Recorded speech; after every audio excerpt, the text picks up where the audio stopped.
Hey guys, how's it going? Ghosty Rich here today, and today the Hemi Jeep is getting an upgrade. As you can see, Jeep JK right here, it's in the part number CE9900JKF Rock Jock, and this is the anti-sway or anti-rock kit. I was using the JK disconnects before, and we're going to try something a little different. So, if you're like me and you want to have some fun, go ahead and throw on a jack stand right here. This is going to hold this side, and what we're going to do is we're going to be popping off our sway bar. Now, I've already disconnected this end link. If you haven't, what you're going to want to do, let's see if I can get closer in here so it'll actually focus in. Okay, perfect. Shoot it with a bunch of penetration fluid, and then let it sit, and then go after it. If it doesn't come out right away, heat it with a torch, and who cares if you break it as long as you get it off. That's the biggest thing. Once you get this side off, you can leave that side attached, really. You'll be able to bend that around here. But the next part is to take this off, and this is 16s. But first thing we're gonna do is I've got some rock lights on here, so I'm just gonna cut these so that way I can access in there. So go ahead and get a 16 on a socket, and we'll remove these two. Can't remember what bolt size that factory one was. Got one, go ahead and use it. Just slip it on the 16, and we're just gonna go ahead and take out those. Now, what's the jack stand for? Well, when this comes down, this will be your second set of hands, since you probably don't have a second set of hands, and it will catch your sway bar so it doesn't just hit the ground when you loosen off the other side. We've gone ahead and removed the old one. Man, I even had my friend weld this, and it even, well, tack still moved. So the next thing that we're going to be doing is putting some bushings in. So we're going to use some grease. Doesn't matter what. It actually recommends non-synthetic grease, but either way, all you do is you get some grease and cover up this entire bushing and get the inside as well. So inside, outside, get some grease on there so that way stuff passes through nice and easy. Again, I like to put gloves on and just put it on by finger. You can do it by grease gun or so on and so forth. Once you've gone ahead and done so, I'll show you the next step in a moment. Next thing is to slide it in. See this hole and opening? See how there's a screw on the other side? Last thing you want to do is put it in on this side, because then you'd block that screw. You have to go to this side. Pretty easy. Grab it, slide it in. That's it. Do the same with this one. Avoid this whole side, goes to the opposite side or opposing side, and go ahead and slide it in. Shouldn't need really any force at all. Now that we got that, we can go and bolt these into our sway bar positions where we just undid those other bolts. Give me 1 sec and I will give you torque specs. If you want, you can add a little bit of blue Loctite to lubricate the threads on here. So just blue, not red. The thing I'm surprised about is for how much you pay for this kit, that they don't include 4 new bolts.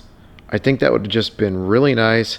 It's really not that much of an expenditure, and that's the only thing so far that I can think of that would really change this kit, because I mean, these bolts are going to get rusted out on a lot of people. It'd sure be nice if they just threw in some extras. But anyways, let's go ahead, throw a little bit of Loctite, like I said, just to lubricate the threads. Bolt right here you're not going to have access to, so this one you're going to only like snug up. But this one, the front one, you're going to crank this one down to 45 foot-pounds torque spec.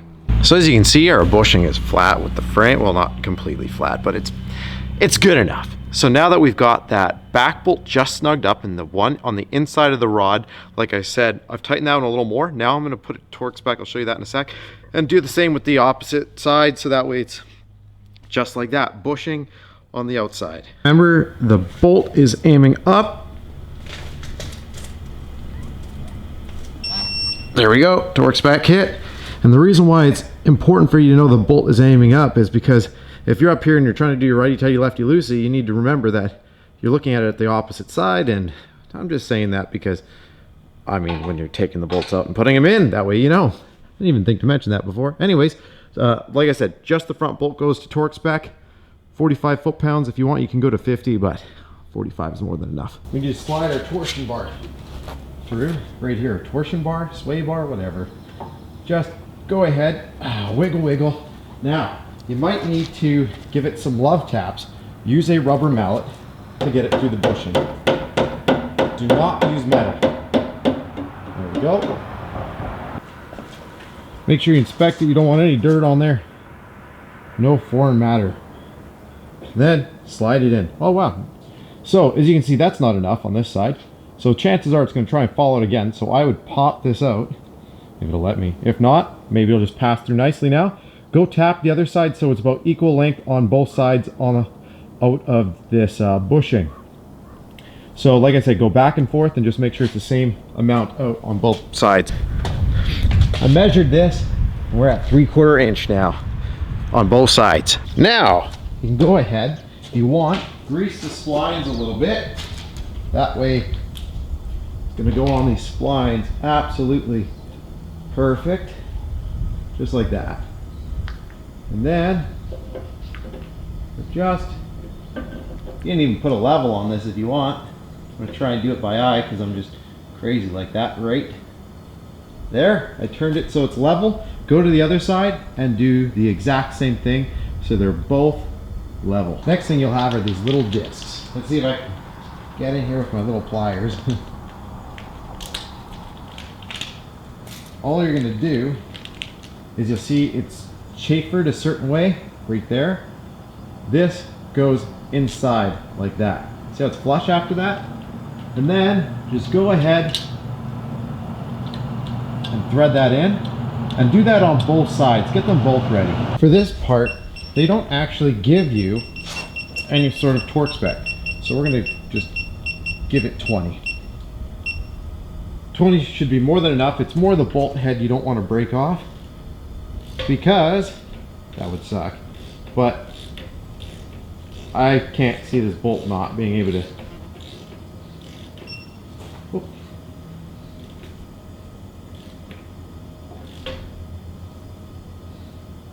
There you go.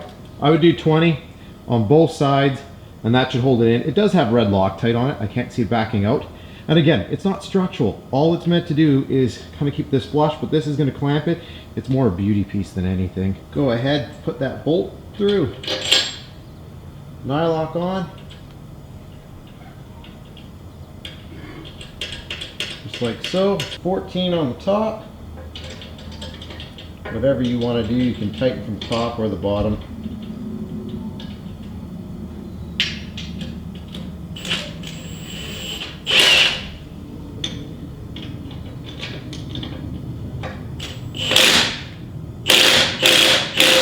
Done.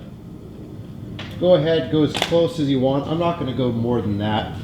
It's all, I can see it's bowing in a little bit, and that's more than enough for me.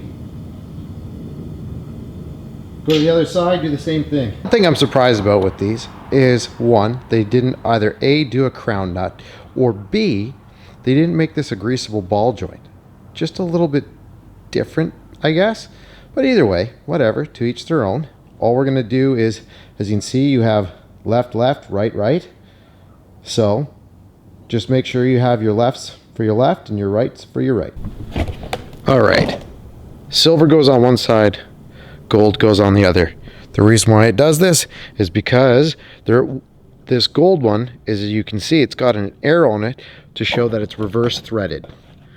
So just find out with the arrow facing up which one it screws onto, and you're golden. Next thing, shake up some silicone lubricant. You need this for the threads to keep them safe. Go ahead.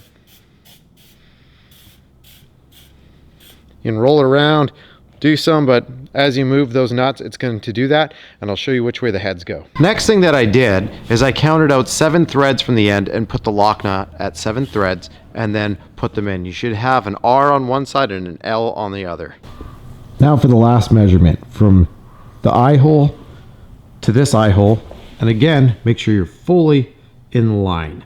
All right, since we've already counted these and we know where these heads are at, and we know we're at equal length, if you're questioning it, go ahead, take your tape measure and measure from here to the end of the threads, and just make sure they're pretty darn close.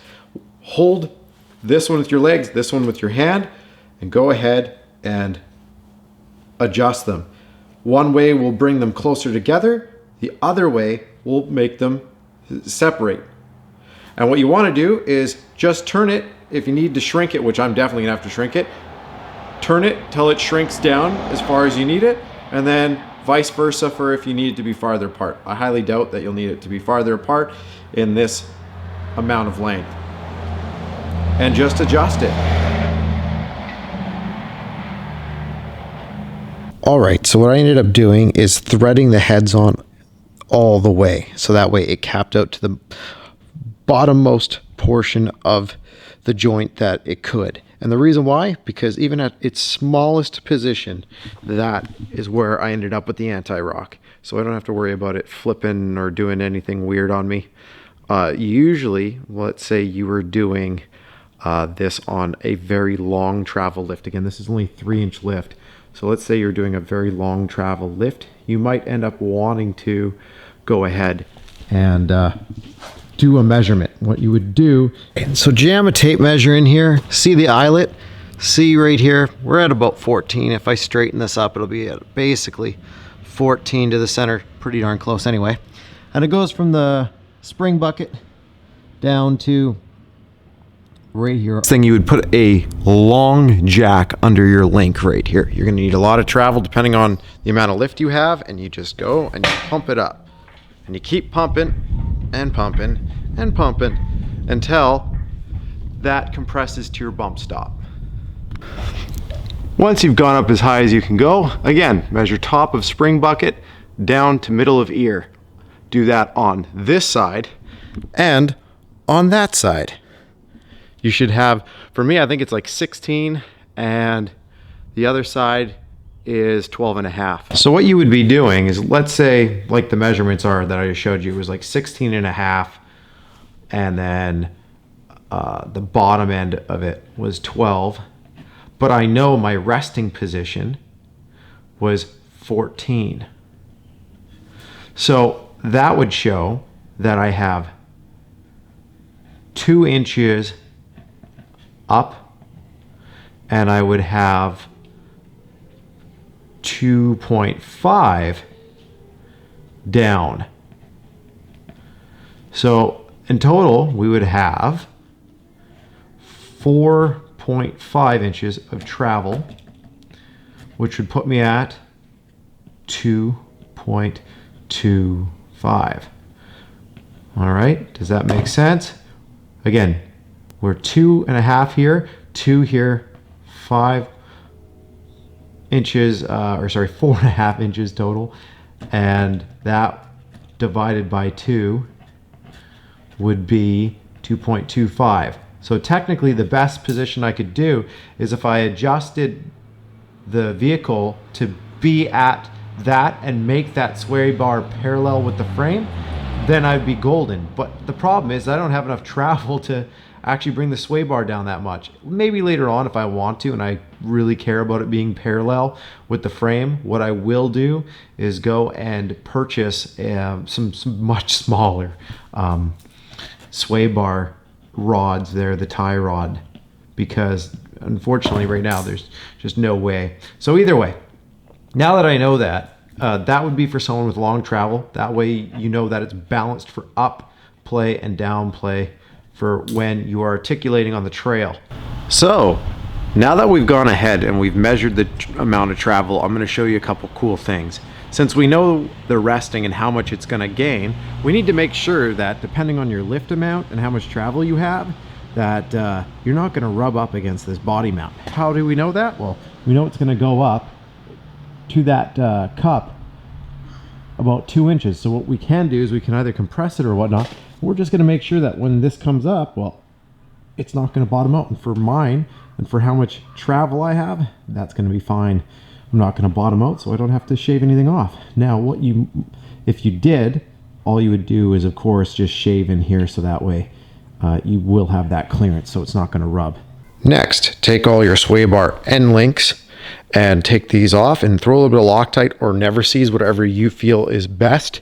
I usually just use Loctite to lubricate those threads, and so that way it doesn't loosen up on the trail, because if it does, then it'll ovulate the hole, and then you get to weld these nuts or weld something on there, so that way it does not have up and down movement.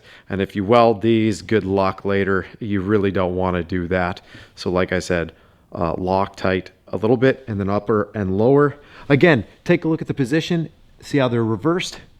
Let's see, right there, right there. Now, some people are going to say, well, which one's L, which one's R? Again, if you're sitting in the driver's seat, so we'll turn around, face the Corvette, L. that's which one would be your left end one. But again, you don't have to do that. You just have to have an L and R on the same one, have them opposing each other, and if one of them runs out of grease, which it will, which once again, I really wish these had a grease filling port on them, but unfortunately they do not. So they're not serviceable. You have to replace them. So know which ones you need. You would need 2 L's and 2 R's.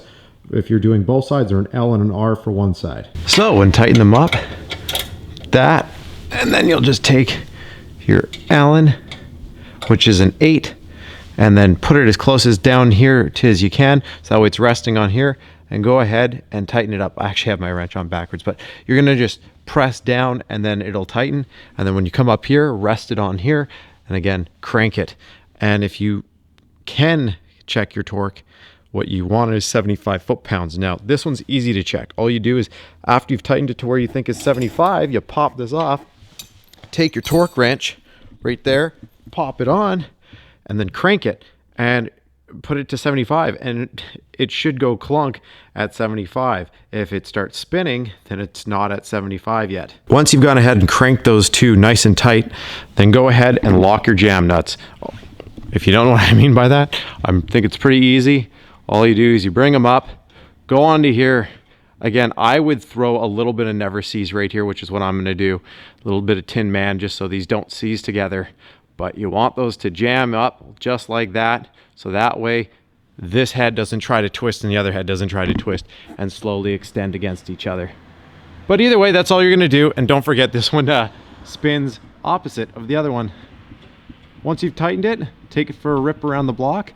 The other thing you can do is, remember how I just showed you how to jack up this side? Just put it under the joint right there and lift it up with the jack. Just make sure it doesn't hit on here. If for some reason it does, you might have to take either a die grinder or a grinder and clearance this a little bit, so that way it's not gonna hit while you're off-roading. And again, it's very easy. Just take this, jack it up until the bottom hits the bump stop, and as long as it hits the bump stop before it hits here, you're good. Anyways, show them how to do this.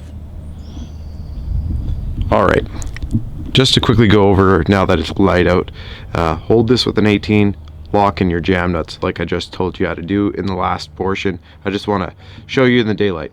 Now, one thing you'll notice is that we're on a little bit of an upward swing.